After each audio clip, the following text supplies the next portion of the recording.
Okay. Wow. Sorry, I was waiting for it to load back up, and I started doing a tongue thing. I do apologize. That is disturbing. But yeah, back to Rise's plan where it doesn't work. He doesn't establish the chaos thing until halfway through the game. Which means he's been controlling the city, and then turns around and goes, oh, I want chaos. Then controls them again, and then says, I want chaos. Which is it? I mean, he's trying to control the city by controlling the one thing that will not cure, but aid the infected and stop them from becoming zombies. But by doing that, he's going to make them zombies and risk his group becoming infected, which would risk him getting infected. Brilliant. I mean, don't let me stand in the way of your genius, Rise. Well, I did. I killed him. I mean, come on. Which leads me to plot hole number 2. And this is the one that I'm going in order of the ones that irk me the most. And this one irks me the most because that's the plot of the game. That is the fucking plot of the game. Is Rise is the bad guy because of, well, he apparently wants the zombie apocalypse to show that zombies are the superior being. Maybe that's it. I mean, it left me baffled. I understand he wants chaos to reign, but how? In the complete dumbest way possible, by self-sacrifice of becoming a zombie? Especially when you've run into the zombies that are like the Destroyers, big hulking cop zombies that grab floor and throw it at you. I mean, I avoided those fucking things like the fucking plague. I mean, if I saw survivors fighting these things, I ran the other way. You guys can handle it. Fuck you. I just didn't care at this point. But, yeah, I'm sorry. I don't care how good Rise is with his arm behind his back swinging at you like a feeble baby technique of machete fighting he had. Yeah, Last boss battle is a quick time event, people. Don't get your hopes up, by the way. But anyway, again, spoiler warning. Why do we do that late? I do apologize. Well, I fix my hair here. No! That didn't help. Sorry. So, the biggest plot hole, not plot hole, but other problem I have with this story is Jade. I liked her. Up until she randomly got hit in the head. I can't help but laugh at this now, I'm sorry. She's an MMA fighter, and that's part of her story, and honestly, I liked that. I was like, oh, that's cool, she's an MMA fighter. She's going to be important to the story. No. She loses her boyfriend, but that's going to play into it. No. You know what Jade is there for? She's not there to help you in any way, shape, or form. She's not there to fight the zombies, except for, like, one scene. The only time she helps you is in the very beginning and the very end. Other than that, you barely see her, so you don't form an emotional attachment to her, even though you're supposed to because she's the main female character, which makes sense because she's hit in the head by one guy who somehow got the jump on an MMA fighter, knocks her on the head without her fighting back, sends her to a zombie to get bitten on the ankle, and then says, oh, by the way, you're going to turn soon, he's going to turn soon, guess which one gets the Anderson? Yeah, our tough MMA fighter who shows fighting prowess out the ass, has won several championships, is damseled. Will we stop doing that? I'm sorry, that doesn't make any sense. Again, I'm writing a comic, and I have a female character. It deals with the FBI, and later it's a subsidiary. In her unit, she is the best shot in combat. Is extremely capable, in a fight, extremely intelligent, and a single mother later on. Not once does she get captured. Not once. In fact, her biggest kind of, I want to say downside to her is she's extremely foul-mouthed. But that's kind of calm, and they're calmed down later on after she gives birth to her child. And, well, that's only when she's around her kid. Her personality changes only a little, but to make her a stronger character. I have another female character who's handicapped in a way, but still has her core personality and has evolved. I have all my characters, female or male, evolve due to their flaws and their traits, or their positive traits. So their positives and their negatives affect them and make them stronger. That's how people work. Game developers don't understand that. For some reason, and Techland is infamous about this with Dead Island and the feminist horror ability. Oh, yeah, if you don't know, Perna's original top-tier ability, thanks to Techland, was feminist horror. They had to change it because people got offended, and apparently in the PC release that wasn't changed. Well, it was changed, but the coding was still there. Something weird like that. Look up Dead Island feminist horror and you'll find out more about it. But apparently Techland has issues with women. I mean, this is what it appears. Because they make a strong female character, barely integrate her into the story, and then you only find out that she has any character by the bad guy capturing her. And then you're supposed to feel an emotional connection because the character goes, oh, well, she's cute. There's another character, Tara, which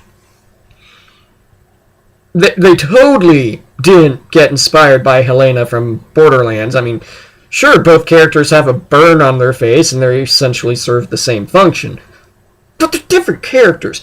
One guy, I shit you not, he takes a mission because, didn't you see her? Oh man, she's so hot, I want to bang her. That's his whole goal for doing a mission, is because, not Tara, Troy. Troy is hot. And I honestly think he picked those words to make fun of her burn scar. I don't know. I had to pause in complete awe of what he had just said. It's not because, oh, women with scars can't be attractive. That's your sole reason for taking the mission, because you wanted to impress her so she would sleep with you? Are you fucking kidding me? Then I paused. He goes, yeah, I've been thinking about her this whole entire through this whole entire mission, but I couldn't finish. And all I heard at first was, I've been thinking about her and I couldn't finish. And keep in mind what he said, and I just bust out laughing. And I felt bad about it, but I was like, it would surprise me at this point if that's what they meant. But almost every female character feels put in just to have a female character, so people would go, see? Women are in games. Or sex appeal. Jade's hot. Yeah, she fights, but she's hot. Look at her. They have to have more than that. A strong female character does not mean, hey, she's physically strong. There's emotional strength. There's physical strength, physical, emotional, spiritual, mental. There's different strengths. There's different traits. You have to focus on those. This is the one thing I will stand by Beyond Two Souls, or not Beyond Two Souls, Last of Us with. They did give the people character. They just weren't relatable to me. I felt the characters were kind of bland and not one-dimensional, just not well-defined, if that makes any sense. I mean, Joel, they tried. I mean, there's that effort there. With Joel, they tried. With Ellie, they tried. But I just could not make that connection work. But I saw the effort, you know? And I will stand by Naughty Dog and say that, yes, Ellie is a strong female character. BioShock Infinite, Elizabeth. Good example. And a lot of people are going to jump on me saying that, but you gotta take into account she's not just a one-note character. There are several factors and layers involved. That's how humans are made. For some reason, a lot of developers fucking Techland especially at this point cannot figure that out.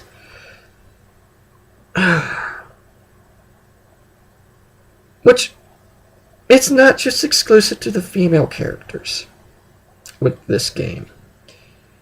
Leads me to my third thing. The side missions. They range from terrible to, okay, that's not bad, to, is this game even supposed to be serious anymore? I get a mission to find a guy called Legless Spider. I find a guy who says, hey, I found the source of the infection. Go to these 3 places and deliver the items to this guy. I grab the items, give them to the guy who's tied up somewhere. Yeah, I did have to fight Rise of Slugs there too. Tied up, and he goes, great, now I know where the infection came from. Meteorites, and I already know where this is going. Yep, he thinks it's an alien invasion, gives me a gun that is literally useless. This is a serious game, yo. Another guy, it's playing loud music, and I could relate. God, I lived in friggin' downtown Riverside, and for those of you who don't live in Ohio, downtown Riverside is about borderline drug ghetto as you can get. I'm glad I'm out of there. Well, I'm trying to find this guy, and I only found him because he very loudly goes, I know why you're here! I turn around, there he is, and he's totally not reading a cue card. No, he is, Nate. Not. That's how bad the acting is in some of these things. He wants me to find mushrooms in the dark, of course, in fucking dark, bring them back to him so he can tell me, hey, you're going to fight this bad guy, and you're going to find out who your nemesis is. In this place, and gives me vague clues that leads me to Rise's hotel room. Yeah, that whole mission was to tell me, hey, remember Rise? Yeah, he's the bad guy. No shit. You act like no one's paying attention. What? It doesn't hold a candle to the one mission that broke me. As a veteran, and as a gamer, Jeff. I'm sorry, Commander Jeff. This is how bad Commander Jeff's mission is. You have to turn on pipes, or gas pipes. Then you blow something up accidentally because you didn't turn off the right gas pipes. So you turn those off, go back, he goes, hey, watch this. See what your character goes, oh, well, he's making a combustible wall. Your character goes, I'd rather watch this from afar. Alright, you have 10 seconds. And as soon as he says that, the music goes, wah, wah, wah, wah. Yeah. It just trumpet wah-wah'd itself. That's how bad they knew this mission was. As soon as you escape, the building blows up. Why did I do that? There's no payoff on a lot of these side missions, and I know in a horror game you kind of do. I mean, even in movies, you do need that tension relief. Which leads me to problem 4. It's a good segue. There's no tension. You die, you lose survivor points. You gain them back almost instantly for killing zombies and doing missions and running and everything you fucking do. I mean, just by standing there, you pretty much gain survivor points. There is no tension. You die. Hell, in a mission, if you die, you respawn at a checkpoint, but the guys you killed are still dead. So I exploited that a lot. In the boss battle the last boss battle, because I'm not counting Rise. That was not a boss battle. That was a QTE. And the only QTE in the fucking game, by the way. And the boss battle was... this boss battle was super easy. It's a human, and he just... Yeah. He's... At half health, he summons more guys. You kill them all off, and if you die, he's still at half health. It keeps your progress, and honestly, I felt that defeated the tension of this horror game. it felt, sorry, it felt more comical to me than it felt scary, which is sad. I gotta give another positive to the soundtrack. I watch a lot of bad horror movies, some intentionally bad, some not, and I gotta say that the soundtrack reminded me a lot of the cheesy Italian zombie movies in a good way. And as the game went on and I found out how terrible the writing and acting and everything was, it made me like the soundtrack even more. Yeah, but I could rant on for a lot of what is wrong with Dead Island. I mean, for a long time, but I don't want to make my